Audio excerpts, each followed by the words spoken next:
का ये सखी कैसन ऐसन बैठल बाटू हो मुँह गिरा के।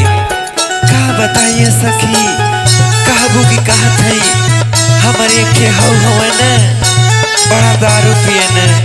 अरे का भलो अरे बहुत कुकुट में जियतानी हो ला सुना सुनावा। भइल शादी सखी रे बराबादी सखी रे नहीं मिलतावे हमके आजादी सखी रे। भइल शादी सखी रे बराबादी सखी रे नहीं मिलतावे हमके आजादी सखी रे।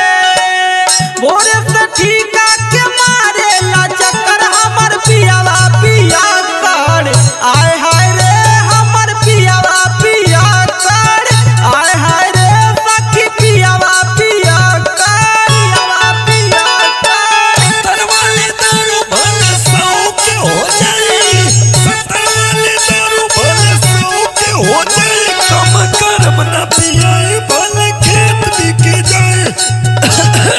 अरे यहाँ चला रम लियाओ बहुत कम कह दे लिये खेत बेच देगी मैं चला प्रधान के ट्रांसफर में फर्मे में से मुर्गी लाओ।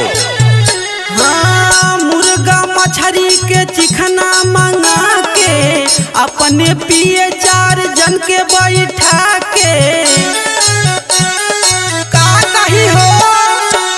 मुर्गा मछरी के चिकना मंगा के अपने पिए 4 जन के बैठा के घर आके उ देखावे लायक हमर पियावा पिया कर आय हाय रे सखी पियावा पिया कर आय हाय रे सखी पियावा पिया कर।